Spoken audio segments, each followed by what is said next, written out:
Ouverture officielle des 12e ateliers de la coopération économique consulaire de la CPCCAF. Au cours de cette 12e édition qui a eu lieu du 25 au 27 juin 2018 à Marseille, sur invitation bien sûr de la Chambre de commerce et d'industrie de Marseille-Province, M. Essaouna Meba, président de la CCIT et président de la conférence permanente des chambres consulaires africaines et francophones, a procédé à l'ouverture officielle de cette 12e atelier de la coopération consulaire en prononçant une allocution dans laquelle il a rappelé les missions essentielles du réseau. En effet, la CPCCAF est un réseau de coopération économique entre l'Afrique francophone et le reste de l'espace francophone, c'est-à-dire Canada, Québec, Belgique et Luxembourg, Haïti et la France. Le réseau CPCCAF compte 31 pays, dont 26 pays africains, et compte à ce jour plus de 130 membres directs, chambres consulaires actives, et au travers de ces membres directs, elle touche environ 600 chambres consulaires.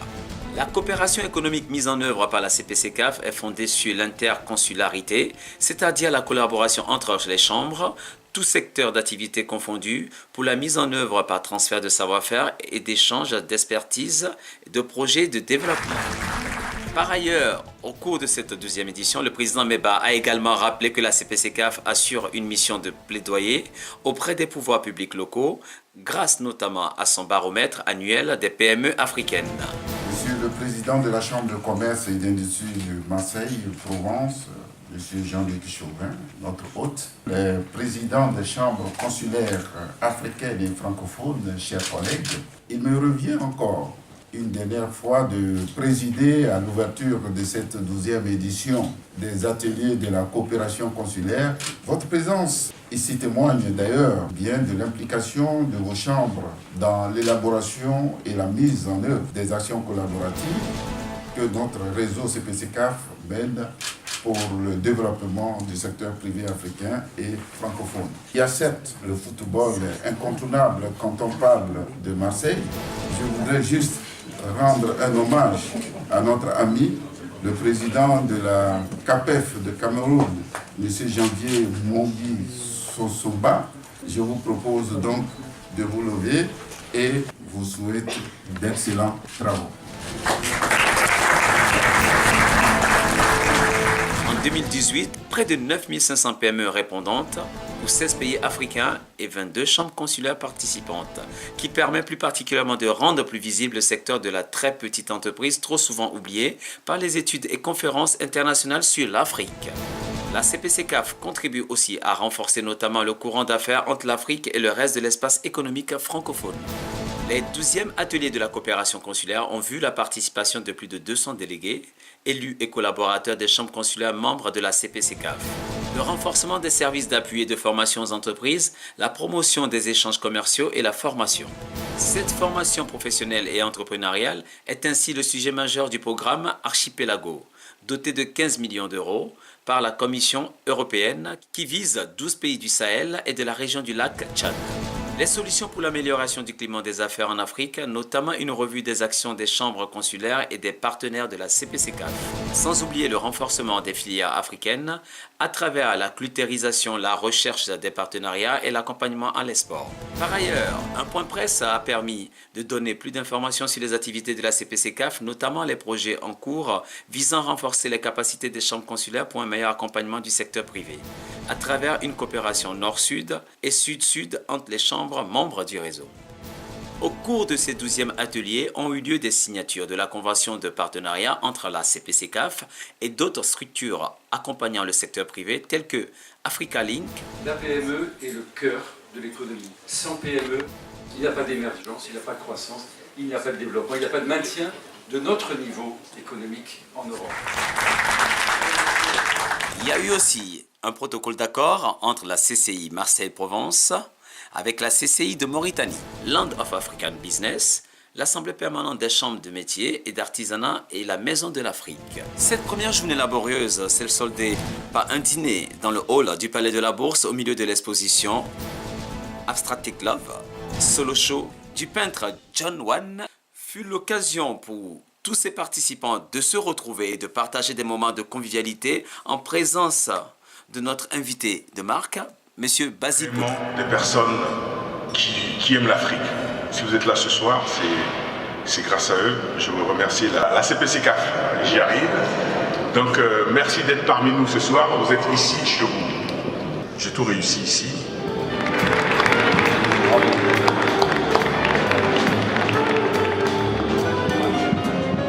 La visite au conseil départemental des Bouches-du-Rhône a permis la tenue de débats de très haute qualité.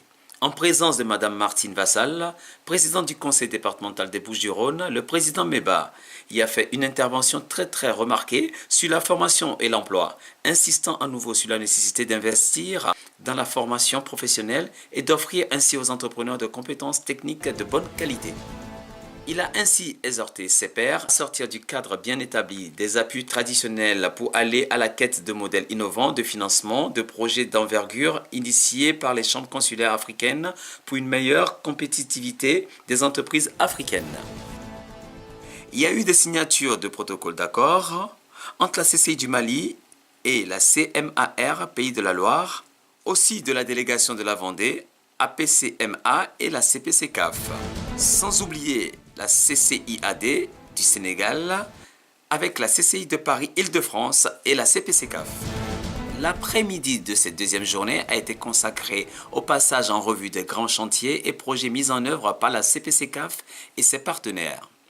Parmi ceux-là, le projet Potamos, qui repose sur la volonté de bâtir une démarche commune d'information économique augmentée pour le développement, grâce notamment à la constitution des fichiers d'entreprise et de cartographie économique. Le projet Coreux, qui visera à assurer la création et le développement des PME africaines performantes dans les filières agricoles porteuses à l'international. Le projet Rêvement, qui s'intéressera au développement des énergies renouvelables et de la ville intelligente en Afrique. Le second panel des intervenants sont revenus sur les projets développés localement par les chambres consulaires membres du réseau CPCCAF, notamment sur le modèle de coopération économique intitulé Compagnonnage consulaire. Le Campus international d'innovation numérique orienté vers la ville du futur a été une révélation en termes de modèle économique d'accompagnement de jeunes entrepreneurs venus de divers horizons. Situé dans la ville d'Aix-en-Provence, The Camp offre à ces jeunes l'opportunité de développer des technologies de pointe tout en bénéficiant d'une formation en entrepreneuriat. Le Lab Land of African Business a présenté ses initiatives pour faire face aux défis du développement et de la croissance africaine, ainsi que son programme African Ethnic Awards, ARA, un lieu de rencontre privilégié entre des entrepreneurs africains et investisseurs étrangers où des entreprises innovantes sont récompensées. Clusterisation, recherche de partenariats, accompagnement à l'export. Ce fut l'occasion pour les intervenants d'exposer les défis liés à leur pays afin de réfléchir ensemble à des solutions.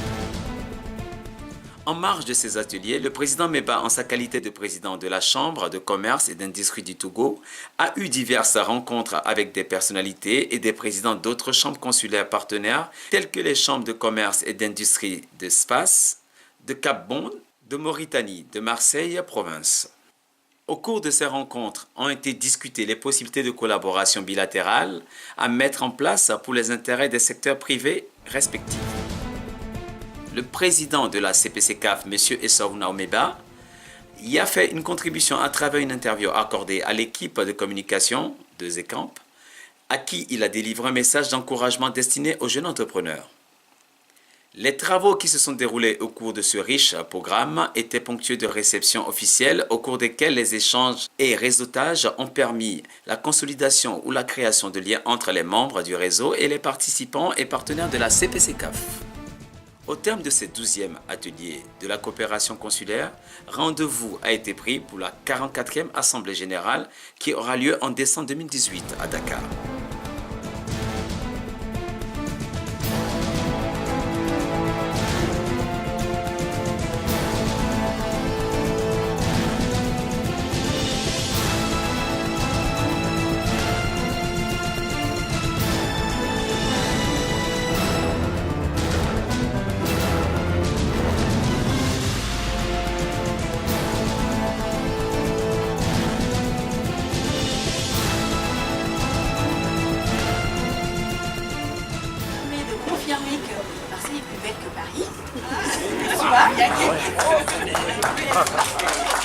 Formule l'espoir que Les années à venir, nous serons encore plus nombreux, plus forts, plus dynamiques. Je vous remercie. L'Afrique, elle commence à Marseille et vous êtes ici chez vous. Partez avec cette conviction. La deuxième conviction, c'est que pour pénétrer l'Europe, pour faire des affaires en France et en Europe, arrêtez de passer par Paris. Que faites-vous dans cette petite ville du Nord? Et la rame dessert la plupart de vos pays. Arrêtez de passer par Paris. Très bonne soirée.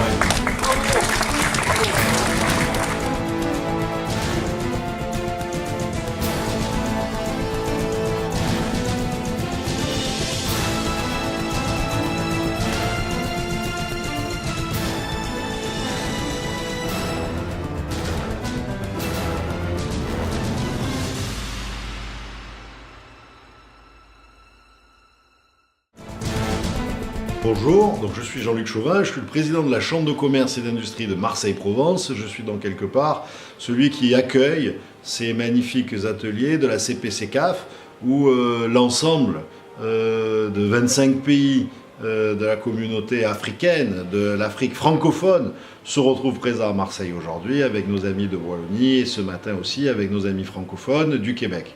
Je suis très heureux qu'on ait pu vous accueillir à Marseille. Je crois que c'est un grand succès puisqu'il y a plus de 250 personnes, ce qui est beaucoup plus que le nombre de participants habituels à ces journées. Et puis c'est pour nous quelque chose de particulier que de créer des liens, de travailler, de pouvoir imaginer des réalisations de business qu'on doit mesurer pour pouvoir les annoncer autour de nous, dans nos pays respectifs, à tous les entrepreneurs qui sont tentés par l'aventure de la francophonie, qui sont tentés par cette aventure de notre langue natale à tous qui nous relie pour faire du business et du développement économique. Notre enjeu à nous, je vous le redis, c'est de faire du business, d'apprendre mieux et de mieux partager, donc de faire du business. Merci à tous, bonne journée de travail et franchement, encore une fois, je voulais juste vous remercier et très sincèrement, je suis très heureux que vous soyez tous ici.